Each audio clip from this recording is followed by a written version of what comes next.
Assalamualaikum warahmatullahi wabarakatuh. Selamat datang di konten radio Cerita Ai, cerita horor, legenda, dan fiksi akan diceritakan di sini. Selamat mendengarkan. Suara siapa itu? Damar?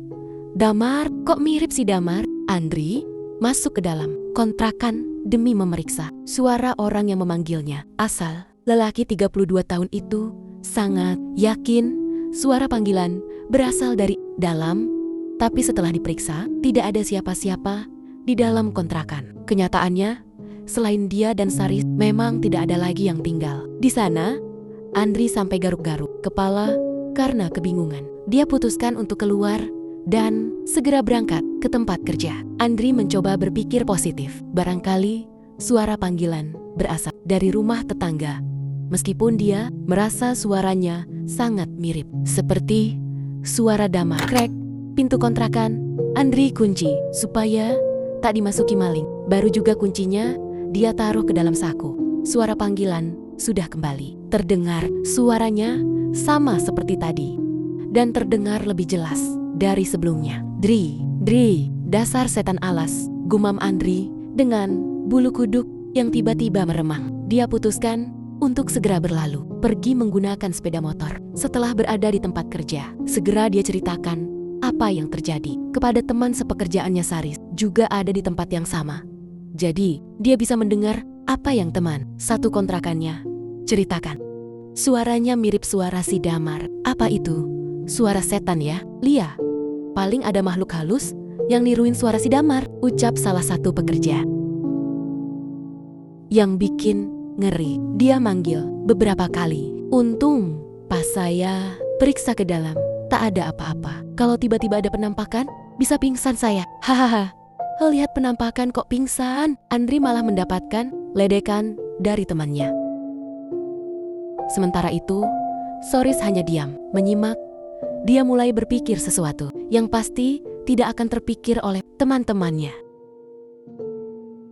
Saris mulai curiga jika suara yang Andri dengar memang suara Damar yang kemungkinan sudah meninggal akibat kecelakaan. Apa mungkin Mas Damar sudah mati dan arwahnya datang ke kontrakan batin pemuda itu? Dia lalu menghubungkan dugaannya dengan keterangan Lastri yang mengatakan bahwa Damar ada di rumah. Kenyataan tersebut membuat Saris sangat kebingungan. Di sore hari, sepulang dari bekerja, Saris kembali menghubungi Lastri, kakak ipar sekaligus selingkuhannya. Dia kembali bertanya tentang si Damar. Apakah benar dia masih hidup atau arwahnya yang datang? Halo, bisa nggak sih? Gak usah nelpon dulu, kakak kamu bisa curiga, cerocos Lastri dengan suara pelan. Sesaat setelah mengangkat panggilan telepon dari adik iparnya, ada yang ingin aku pastikan. Las, Mas Damar yang kamu lihat, Mas Damar suami kamu atau bukan? Tanya Saris dengan posisi duduk di bangku warteg. Dia sengaja tak menelpon di kontrakan karena di sana ada Andri yang bisa saja menguping obrolannya bersama Lastri. Kamu ngomong apa sih? Memangnya kakak kamu ada dua? Mas Damar punya kembaran? Lastri dibuat kebingungan oleh pertanyaan adik iparnya. Bukan begitu. Aku cuma khawatir kalau ternyata dia bukan Mas Damar. Bagaimana? Kata Saris bertanya. Lastri mengernyit, lalu menoleh ke kaca jendela yang terhubung dengan halaman belakang. Damar ada di sana, sedang memberi burung. Beonya makan. Apa sih? Kamu mabuk ya? Memang kakak kamu punya kembaran. Kalau ternyata yang ada sama kamu arwah Mas Damar, bagaimana? Celetuk Saris. Lastri terperangah dibuatnya. Tak mungkinlah. Sebaiknya kamu pastikan yang kamu lihat benar-benar nyata. Kamu kok nakutin? Mana ada arwah yang bisa nunjukin diri? Mana ada arwah yang bisa ngasih makan burung? Masalahnya sangat aneh. Dia masih hidup. Jelas-jelas rem sepeda motor yang dia pakai aku buat blong. Kok bisa selamat? Mas Damar sudah bilang kalau dia naik bus. Katanya sepeda motor dia tinggal di tempat salah seorang kenalan. Sudahlah, tak perlu berpikir aneh, ujar Lastri. Dia berniat menutup telepon Tapi kemudian teringat pada pesan Damar. Damar yang memintanya untuk mengatakan kepada Saris bahwa beberapa hari kebelakang dia akan mengambil cuti. Mas Damar tadi pesan, katanya, tolong sampaikan kepada atasannya. Beberapa hari kebelakang dia mau cuti. Dia bilang begitu, Lia. Katanya dia lelah, pingin istirahat. Sudah dulu ya, takut dia. Tiba-tiba datang. Okay, love you. Love you too. Lastri berbicara pelan sambil memasang senyum. Jujur, dia sudah sangat rindu kepada Saris yang sudah beberapa minggu tidak bertamu. Biasanya bujang lapuk itu hampir 2 hari sekali datang, berkunjung sekadar untuk melepas rindu. Secara kebetulan, kediaman Saris tak begitu jauh dari rumah yang sekarang ditempati oleh kakaknya. Saris dan Lastri pikir tak ada yang curiga dengan hubungan mereka. Nyatanya, para tetangga sudah curiga sedari lama. Banyak yang memergoki Saris datang bertamu malam-malam, padahal di rumah kakaknya hanya ada Lastri seorang diri. Bahkan tak jarang ada yang menemukan mereka berdua di tempat perbelanjaan atau di tempat liburan. Gosip terbaru saat ini, mereka terpergok bergandengan tangan di tempat wisata sejenis curug. Beberapa orang warga sempat menegur, tapi Lastri seolah tidak mau tahu. Dia selalu beralasan bahwa Saris sudah dianggap seperti saudara kandung. Tapi mana ada saudara yang sampai menemani tidur.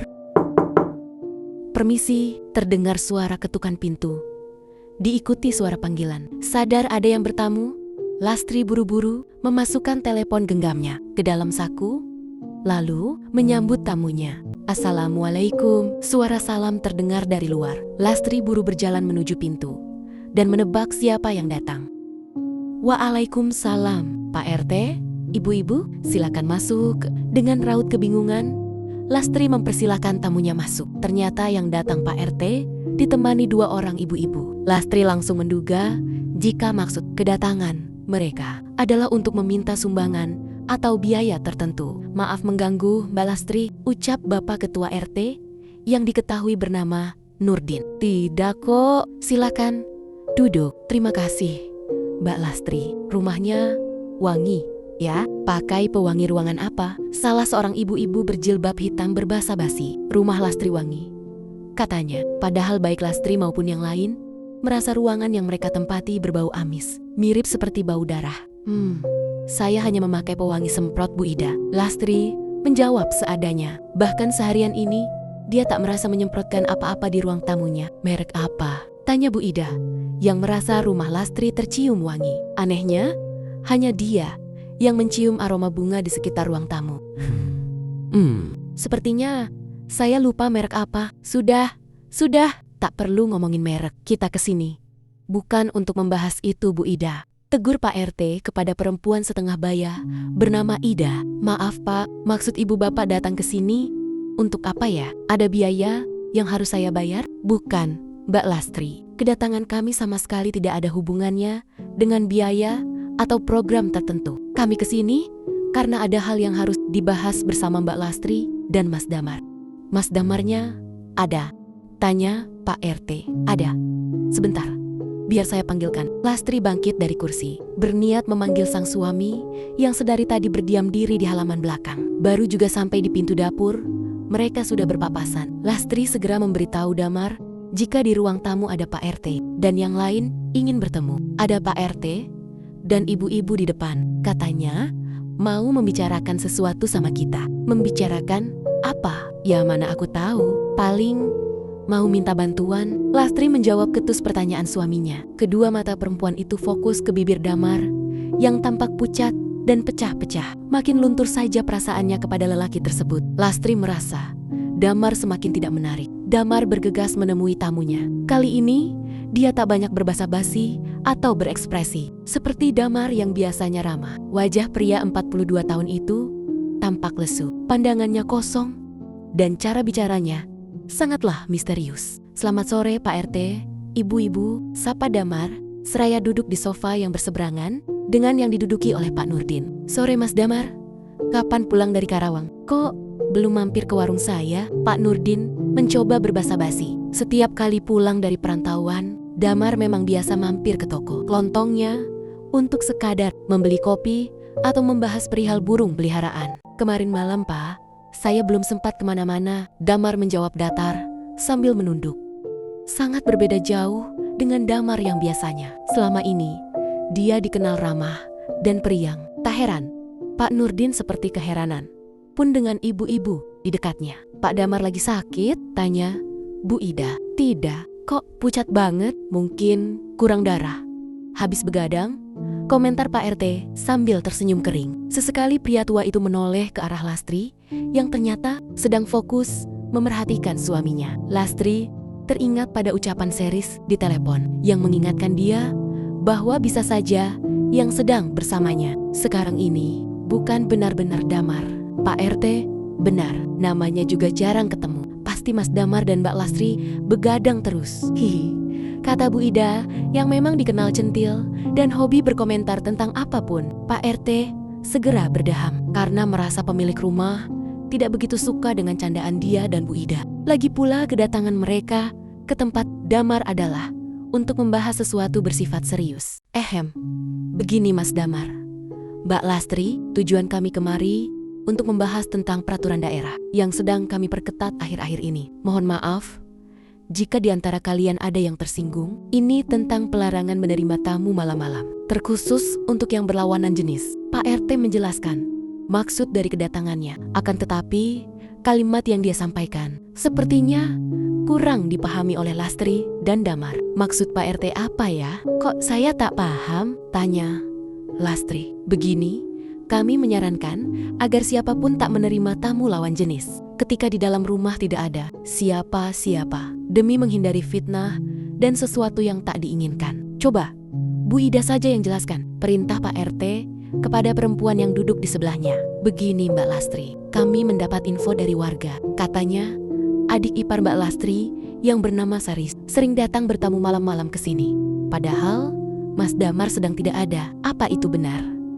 Apa itu benar? Tanya Bu Ida, yang tentu saja membuat Lastri terperangah. Damar yang semula menunduk juga mendongak, lalu menoleh ke arah istrinya yang tengah memasang ekspresi panik. Saris kan? Adik suami saya, kilah Lastri. Sedikit terbata, dia menoleh ke arah Damar yang ternyata sedang menatapnya. Kami tahu, Saris adik Mas Damar. Tapi kan kurang baik, dia sering datang ke sini. Sedangkan yang ada di rumah hanya Mbak Lastri. Apalagi bertamunya malam-malam. Takut jadi fitnah. Kalian terlalu membesar-besarkan. Saris itu adik ipar saya. Dia kesini paling cuma mampir. Tak sampai 10 menit juga pulang. Lastri seperti tidak diterima ketika diperingatkan. Dia memang dikenal keras kepala dan tak pernah mau mengakui kesalahan. Ada yang ngasih info? Katanya dia sempat nginep di sini. Datangnya malam, pulangnya pagi. Apa itu yang Mbak Lastri maksud 10 menit? Itu fitnah. Saya tak merasa dia pernah nginep di sini. Bagaimana dengan bukti foto dan video yang kami punya? Kebetulan ada warga yang tak sengaja merekam adik Mas Damar keluar pagi dari rumah ini. Bu Ida mengeluarkan telepon genggamnya. Dia tunjukkan bukti berupa foto dan video ketika Saris baru saja keluar dari rumah. Damar, bahkan di video itu, Lastri tampak dadah-dadah di depan pagar sambil tersenyum. Foto serta video yang ditunjukkan Bu Ida tentu saja membuat Lastri panik. Dia sangat takut perselingkuhannya terbongkar. Itu, waktu itu, Saris datang ke sini sehabis subuh untuk pinjam charger. Jelas saja, dia pulangnya pagi. Lastri mencari alasan semasuk akal mungkin agar Pak RT dan Bu Ida percaya jika Saris tak pernah menginap di kediamannya. Sementara itu, Damar hanya terdiam. Dia amati ekspresi Lastri ketika berbicara. Perempuan tersebut tampak berkeringat, pertanda panik. Pipinya juga memerah. Walau demikian, Damar tak sedikit pun melayangkan pertanyaan. Apalagi menginterogasi. Minjam charger? Kok jauh-jauh ke sini? Komentar Bu Ida sambil menyunggingkan bibir. Tak mau kalah, Lastri segera menimpali ucapannya. Tak jauh, rumah Saris lumayan dekat dari sini. Namanya juga butuh. Yang dia butuhkan beneran cuma charger kan Mbak? Cetus Pak Nurdin. Ya iya, memang Pak RT pikir dia butuh apa lagi. Mohon maaf jika Mbak Lastri dan Mas Damar kurang suka dengan pertanyaan kami. Kami hanya menyampaikan kegundahan warga. Banyak yang mengaku risih melihat kedekatan Mbak Lastri dengan Saris. Pak RT berbicara dengan hati-hati. Beberapa waktu ke belakang, sudah ada 3 orang warga yang mengadu bahwa mereka curiga dengan hubungan Lastri dan adik iparnya. Sebagai ketua lingkungan setempat, Pak Nurdin merasa bertanggung jawab atas kenyamanan para warga. Dia juga kasihan kepada Damar, andai benar ia diduakan. Selain itu, masyarakat sekitar sudah berkomitmen untuk saling menjaga adab serta norma dalam bersikap. Mereka tidak mau ada salah satu warga yang menyimpang, karena pasti akan membawa pengaruh buruk bagi warga lain. Mereka hanya asal menuduh. Saya tak merasa punya hubungan dengan Saris selain sebagai saudara ipar. Iya kan, Mas? Lastri seolah meminta pembelaan dari suaminya. Dia menoleh ke arah Damar dengan wajah yang memelas. Hanya kamu dan Saris yang tahu. Aku tak punya kekuatan atau bukti apapun untuk menuduh atau membela kamu, Las. Damar berbicara sambil menatap lekat paras istrinya. Jawaban yang keluar dari mulut pria berkemeja kotak itu mengejutkan semua orang. Lastri yang semula ingin dibela tampak terperangah dan kehabisan kata. Pak RT dan kedua perempuan setengah baya yang menemaninya saling melirik satu sama lain karena juga terpana oleh jawaban Damar. Selama ini Damar memang dikenal sabar dan jarang marah. Tak heran saat itu dia tak mencoba menginterogasi atau mempermalukan Lastri di hadapan orang lain. Dalam keadaan sakit pun, dia masih berusaha menjaga marwah istrinya. Aku tak punya hubungan apa-apa dengan Saris. Kamu tolong yakinkan para warga sekitar sini, rengek Lastri, seolah minta dikasihani. Damar belum sempat menjawab. Bu Ida sudah berkomentar. Perempuan berkacamata itu terlihat gemas kepada Lastri yang tak menunjukkan rasa bersalah sedikit pun. Mbak Lastri tak perlu berusaha keras meyakinkan kami ataupun para warga. Yang harus Mbak yakinkan itu suami Mbak sendiri. Kasihan Mas Damar, pulang dari perantauan malah mendapat gosip seperti ini. Sebenarnya mau kalian apa? Saudara bukan, keluarga bukan. Berani sekali datang ke sini dan membahas masalah rumah tangga kami. Hubungan antara Saris, saya, dan Mas Damar bukan untuk konsumsi publik. Lastri seperti tersulut emosi. Damar yang duduk di sebelahnya segera menegur dan menenangkan. Jangan begitu, Las. Yang sopan kalau bicara. Niat Pak RT dan ibu-ibu ini pasti baik. Sekali lagi, kami minta maaf Mbak Lastri. Niat kami bukan untuk ikut campur. Kami hanya tidak mau lingkungan yang selama ini kami jaga tercoreng oleh sesuatu yang kurang baik, kata Pak RT.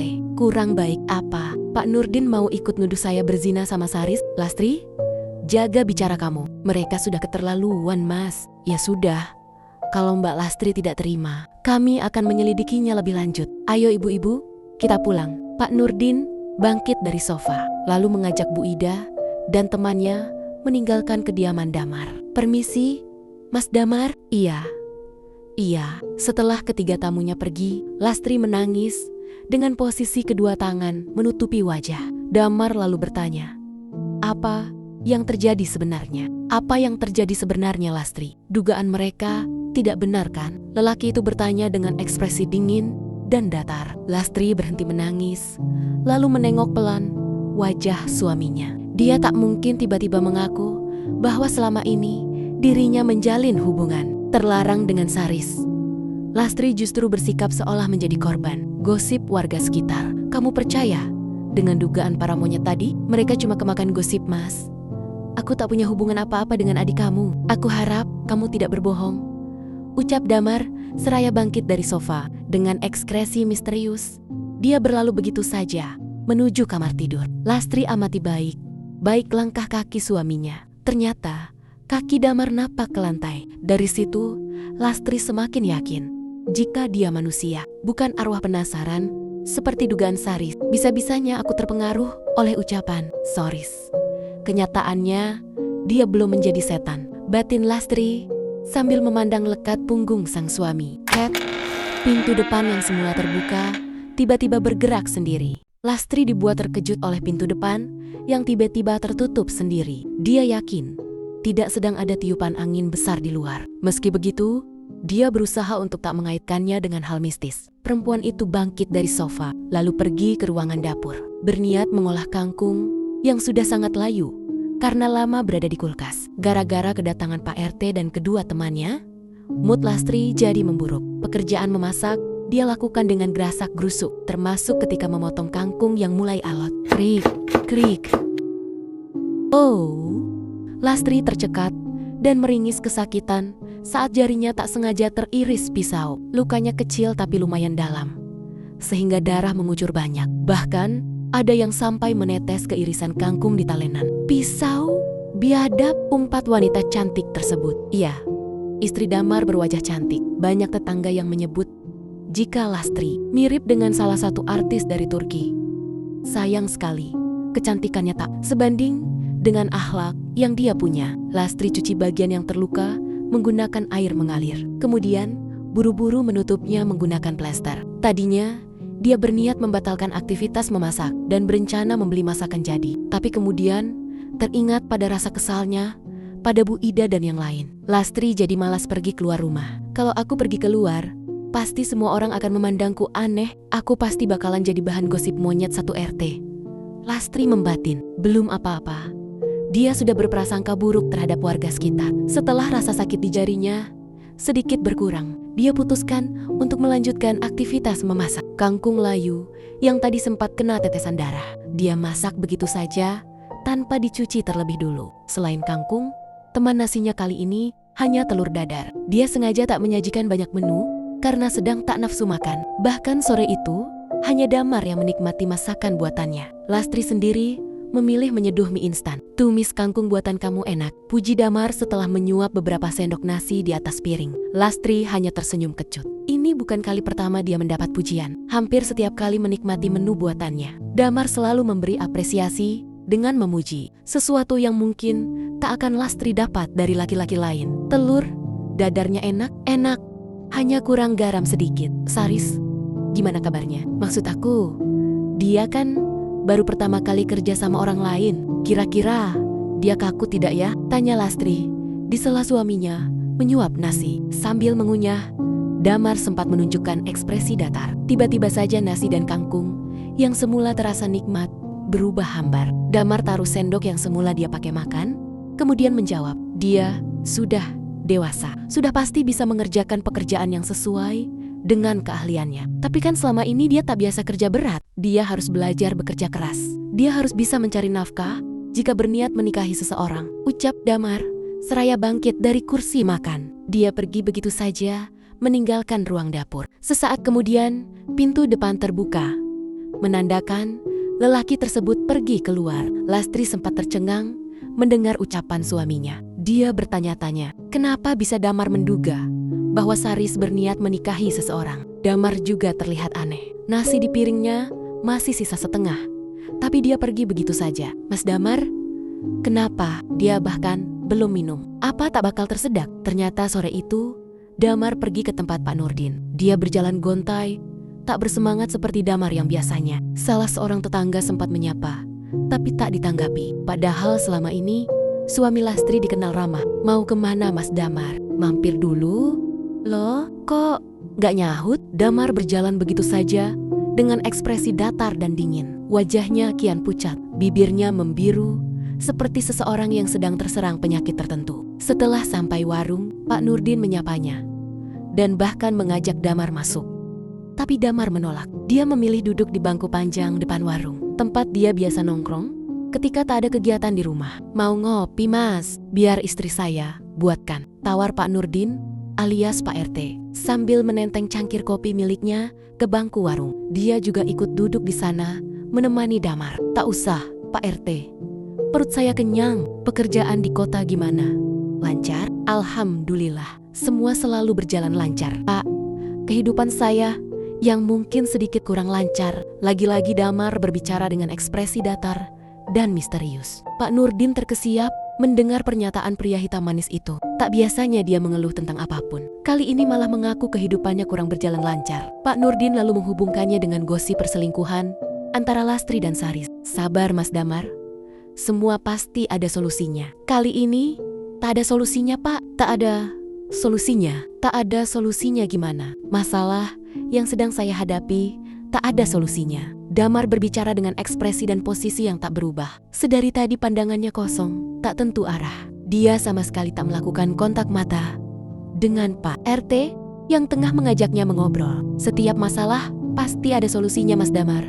Jangan putus asa. Senyuman kecil terukir di bibir pucat Damar ketika Pak RT berusaha memberi semangat. Biasanya, kalimat yang diucap tetangganya itu, dia ucap di hadapan beberapa teman yang sedang terkena masalah. Kali ini, malah dia sendiri yang mengalami. Dan Damar benar, apa yang sekarang dia hadapi, tak ada solusinya. Solusi apa yang bisa dilakukan orang mati? Iya, Damar sudah kehilangan nyawanya. Kemarin malam, di tengah perjalanan pulang dari Karawang, sepeda motor yang dia kendarai sulit direm hingga akhirnya bertabrakan dengan sebuah bus. Damar beserta sepeda motor yang ia kemudikan jatuh ke jurang setinggi puluhan atau mungkin ratusan meter hingga jejaknya tak ditemukan. Entah apa yang salah, arwahnya masih bisa pulang. Meskipun dalam kondisi kebingungan, Damar seperti memiliki sesuatu yang belum selesai. Ya, seperti ada yang ingin Damar selesaikan sebelum dia benar-benar berpulang. Barangkali perselingkuhan Lastri ada hubungannya. Sebelum kecelakaan terjadi, dia memang sempat mendengar selentingan yang tak enak didengar. Beberapa tetangga menyarankan agar Lastri dibawa saja ke perantauan demi menghindari sesuatu yang tak diinginkan. Damar mengaku tak bisa karena di perantauan sana dia satu kontrakan dengan teman sepekerjaannya. Desas-desus tentang kedekatan sang istri dengan Saris bukan baru kali ini terdengar. Akan tetapi, Damar selalu berpikiran positif. Bahkan setelah tadi Bu Ida dan Pak RT datang bertamu pun, Damar masih berusaha menolak kenyataan bahwa istrinya berselingkuh. Entah berapa lama, Damar duduk melamun di bangku panjang depan warung Pak RT.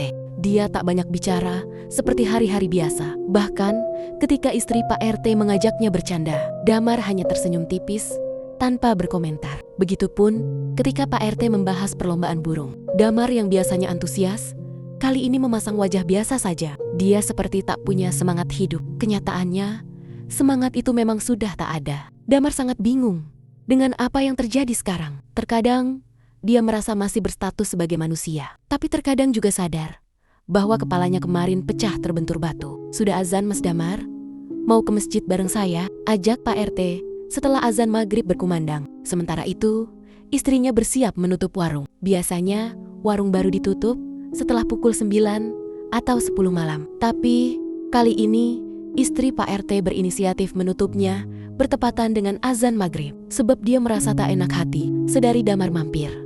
Bu RT merasa bulu kuduknya meremang. Sudah begitu burung hantu bertengger tepat di genting warung. Perempuan itu sampai berpikir yang tidak-tidak. Sebab, menurut mitos yang beredar, keberadaan burung hantu merupakan pertanda buruk. Pak RT berangkat duluan saja, kata Damar tanpa menoleh. Pak RT dan istrinya saling melirik satu sama lain. Sebab sedari tadi, Damar bersikap sangat aneh. Bu RT lalu memberitahu bahwa dia juga akan segera meninggalkan warungnya. Yang berarti, Damar akan ditinggal sendirian. Saya juga mau ikut salat berjamaah di masjid. Mas Damar tak apa di sini sendirian? Tidak apa. Tidak apa. Saya mau numpang duduk di sini, Bu. Iya. Kalau begitu, Mas. Ayo, Pak. Pak RT dan istrinya berlalu meninggalkan kediaman mereka menuju musola terdekat. Setelah melangkah beberapa meter, Bu RT buru-buru berbisik mempertanyakan sikap aneh Damar kepada suaminya. Mas Damar kenapa ya, Pak? Kok kayak orang sawan begitu? Bapak juga nggak tahu. Mungkin dia depresi gara-gara dengar gosip istrinya selingkuh. Memangnya si Lastri benar selingkuh? Bapak nggak tahu. Tapi dari kalimat yang dilontarkan Mas Damar tadi, sepertinya iya kalau benar si Lastri selingkuh sama adik iparnya. Kasihan banget Mas Damar. Selama ini dia sudah baik banget jadi suami. Menurut ibu, Bapak nggak baik? Enggak. Karena tadi Bapak nggak bantu ibu nutup warung. Loh, kan ibu biasa nutup sendiri. Pak, kok itu seperti Mas Damar? Tadi kan dia di warung kita. Bu RT menunjuk ke arah gerbang masjid. Sesosok pria tampak berdiri di dekat pagar, mengamati orang-orang yang sedang berwudu. Bu RT sangat yakin jika yang lihatnya adalah Damar. Bener juga, bajunya sama, sahut Pak RT dengan raut kebingungan. Pak RT dan istrinya sama-sama menajamkan pandangan ke arah pria berkemeja hitam di dekat gerbang. Mereka kompak mengira jika itu adalah Damar.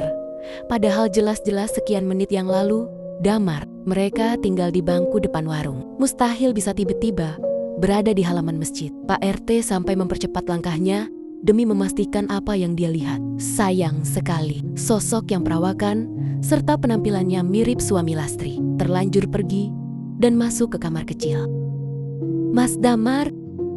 Ketika dipanggil, sosok berkemeja hitam tidak menyahut, bahkan tidak menoleh. Kok aneh ya Pak? Bu RT yang berjalan di belakang mengerutkan kening. Sudahlah Bu, mending kita salat. Mungkin itu bukan Mas Damar. Kenyataannya memang tak mungkin dia tiba-tiba ada di sini. Orang tadi dia di depan warung kita, kata Bu RT. Tapi kok mirip ya? Pak RT tampak melamun dan memandang tajam ke arah pintu kamar kecil di samping masjid. Ibu wudhu duluan mumpung udah gak ngantri. Bu RT berjalan lebih dulu ke tempat para jemaah biasa berwudu. Tempat yang tadi dipenuhi antrian bocah laki-laki yang hendak mengambil wudu perlahan lengang. Para jemaah sudah memasuki masjid untuk bersiap salat karena hampir tiba waktu iqomah. Bapak belum wudu. Sudah iqomah loh Pak, tegur Bu RT setelah selesai berwudu dan menemukan sang suami malah melamun. Melongo memerhatikan pintu kamar kecil. Dari tadi orang yang masuk ke dalam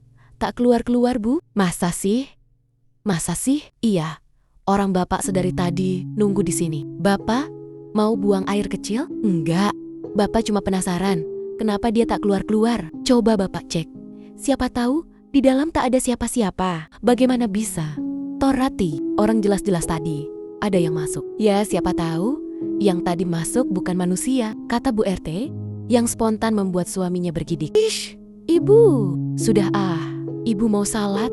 Takut ketinggalan, kata Bu RT seraya berjalan menuju bangunan masjid. Tinggallah Pak RT seorang diri karena penasaran. Sebelum berwudu, lelaki parubaya itu memutuskan untuk memeriksa siapa yang berada di kamar kecil. Sangat aneh, ada orang yang berlama-lama berada di toilet bangunan masjid. Sebab toilet tersebut tidak dirancang untuk buang air besar. Fasilitas disediakan hanya untuk sebatas buang air kecil. Dan tak mungkin selama itu. Tok, tok, tok, ada orang di dalam, panggil Pak RT di luar toilet. Tak ada sahutan sama sekali dari dalam. Yang ada, Pak Rusli malah merinding karena kondisi sekitar bertambah gelap juga sepi. Tetap saja dia penasaran di dalam toilet ada seseorang atau tidak. Cara satu-satunya adalah mendorong pintu. Cara itu dia lakukan. Dan alangkah terkejutnya Pak RT ketika tahu di dalam kamar kecil tidak ada siapa-siapa. Padahal sedari tadi dia hampir tidak berkedip mengamati pintu kamar mandi. Dia yakin betul laki-laki berkemeja hitam masuk ke dalam dan belum keluar. Astagfirullahalazim. Pak Rusli beristighfar. Lututnya gemetaran karena menyadari sesuatu. Lelaki paruh baya itu mulai yakin jika yang tadi dia dan istrinya lihat bukanlah manusia. Tak ingin ketinggalan salat berjamaah terlalu jauh. Pak RT bergegas mengambil wudhu. Dia melakukannya dengan terburu-buru sampai sebagian pakaiannya basah. Jantung Pak RT berdetak cepat karena merasa ada seseorang yang sedang mengawasi. Dia sangat takut ada sosok misterius berdiri di belakangnya. Ternyata apa yang ditakutkan benar terjadi. Dar, astagfirullahalazim, jantung Pak RT hampir melompat ketika dia tiba-tiba dikejutkan oleh keberadaan ODGJ di belakangnya. Hihihi, sosok pria dewasa dengan gangguan jiwa itu memang kerap berada di sekitaran masjid. Tapi Pak Rusli tidak menyangka dia akan sangat sial bertemu dan dikejutkan olehnya. Sedang apa? Di sini. Sana pergi. Mau kawin? Kawin sama jando kampung sebelah sana. Jangan berkeliaran di masjid. Nanti ganggu, ujar Pak RT dengan suara pelan. Dia tidak mau suaranya mengganggu para jemaah yang sedang salat. Mau kawin sama sapi? Ya sudah sana. Hush, setelah coba diusir, orang dengan gangguan jiwa itu berlalu pergi. Pak RT giling-giling kepala dibuatnya. Dia hampir saja terkena serangan jantung gara-gara dikejutkan. Mau mengumpat juga percuma. Melayani orang Jiila hanya akan membuat dia terlihat sama gilanya. Sambil mengusap dada, Pak Nurdin memasuki masjid untuk salat berjamaah. Ketika yang lain sudah hampir selesai, dia baru mulai. Alhasil, dia ketinggalan jauh dan memutuskan untuk salat munfarid alias tak berjamaah. Setelah beberapa saat, salat selesai. Bersama para jemaah lain, Pak RT dan istrinya pulang. Selama di perjalanan, Pak RT tak banyak bicara dan tampak melamun sampai membuat istrinya keheranan. Bapak ngelamunin apa sih? Kayak orang sawan? Komentar Bu RT sambil menatap penasaran ke arah suaminya. Bapak masih kepikiran sama laki-laki yang tadi masuk ke toilet masjid. Ya ampun, Kok masih saja mikirin itu? Memang segitu pentingnya? Bu RT mengerutkan kening. Tadi Bapak periksa di dalam ada siapa? Dan ternyata tak ada siapa-siapa. Mungkin saja dia sudah keluar, tapi Bapak tak lihat. Gak mungkin. Orang Bapak perhatikan terus, hampir tak berkedip. Ya sudah, berarti dugaan Ibu benar. Mungkin yang masuk ke toilet bukan manusia. Kok Bapak jadi ngeri ya? Kata Pak RT sembari membetulkan posisi kopiah. Bu RT buru-buru menggenggam tangannya, karena tiba-tiba dia juga ketakutan. Alhasil, para jemaah lain yang berjalan di belakang kompak bersorak. Ih, Bu RT dan Pak RT romantis banget. Apa sih, ibu-ibu? Suasana di jalan menuju pulang sempat ramai, tapi kemudian berubah sepi setelah para jemaah pulang ke kediaman masing-masing. Setelah mendekati warung, Pak RT dan istrinya tiba-tiba merasakan suasana berbeda. Kondisi bangunan kecil yang di dalamnya berisi segala macam jajanan serta kebutuhan sehari-hari itu terlihat seram. Pak RT dan Bu RT berjalan cepat menuju hunian mereka yang berada di belakang warung tanpa bicara sepatah kata pun. Mereka tadinya ingin langsung masuk ke rumah, tapi tiba-tiba Bu RT teringat jika telepon genggamnya tertinggal di dalam warung. Dengan terpaksa, mereka berbalik untuk mengambil. Perasaan takut dan ngeri berkecamuk di hati pasangan suami istri itu tatkala memasuki bangunan tempat mereka berjualan. Aneh memang, selama ini siang dan malam mereka berada di sana dan tak pernah merasakan takut sama sekali. Bahkan Bu RT berani ketiduran semalaman di sana. Kok Ibu merasa ada sesuatu yang ganjil ya Pak? Sama, sedari tadi Bapak merinding. Cepetan, ambil HP Ibu. Ibu lupa, tadi ditaruh di mana? Kok bisa lupa? Pak, di laci. Kali, Pak RT berbicara sambil mengusap-usap tengkuk. Setelah dicari di laci, telepon genggam ditemukan. Pak Nurdin dan istrinya dengan segera meninggalkan warung, menuju kediaman mereka yang hanya berjarak sekitar 5 meter di tempat berbeda. Lastri juga merasakan keanehan yang sama. Rumah yang biasanya hangat dan nyaman, tiba-tiba terasa sunyi dan seram. Padahal malam itu Lastri menyalakan televisi. Beberapa kali perempuan itu usap bagian lengan karena merasa bulu romanya terus berdiri. Dia singkap gorden di samping tempatnya duduk, lalu memandang ke area halaman. Damar tak kunjung pulang, padahal hari sudah malam. Biasanya selesai salat maghrib atau isya di masjid. Damar pulang ke rumah. Dia sangat jarang berada di luar malam-malam karena sadar Lastri tak ada teman. Kemana dia? Gumam Lastri seraya kembali menutup gorden karena ketakutan berada di dalam rumah sendirian. Dia sampai tak berani masuk ke dalam kamar. Sampai larut malam, Lastri berdiam diri di depan TV sampai ketiduran. Juga kilat disertai petir menyambar salah satu pohon kelapa milik warga. Suaranya sangat keras hingga membuat Lastri bangun. Dia tersentak karena terkejut. Lebih terkejut lagi ketika tiba-tiba lampu mati. Lastri ketakutan sekaligus panik. Hal yang paling buruk adalah dia lupa di mana menaruh telepon genggam. Setidaknya jika benda pipih itu berada di dekatnya, dia bisa menyalakan senter dalam keadaan gelap. Lastri coba raba meja di hadapannya. Dia sempat menyerah karena telepon genggam tak ditemukan. Yang ada malah air di dalam gelas tumpah tersenggol. Setelah meraba ke sana kemari, telepon genggam dia temukan. Ternyata letaknya di bawah remote. Lastri sangat senang dan dengan segera menyalakan senter. Tahu apa yang terjadi setelah senter dinyalakan? Kira-kira apa yang ditemukan Lastri ketika senter menyala? Astagfirullah. Bersambung. Dengar terus kisah dari Suamiku Hantu, karya perempuan pendongeng, hanya di Radio Cerita AI Penjelajah Sejati dan KBM Apps di Play Store.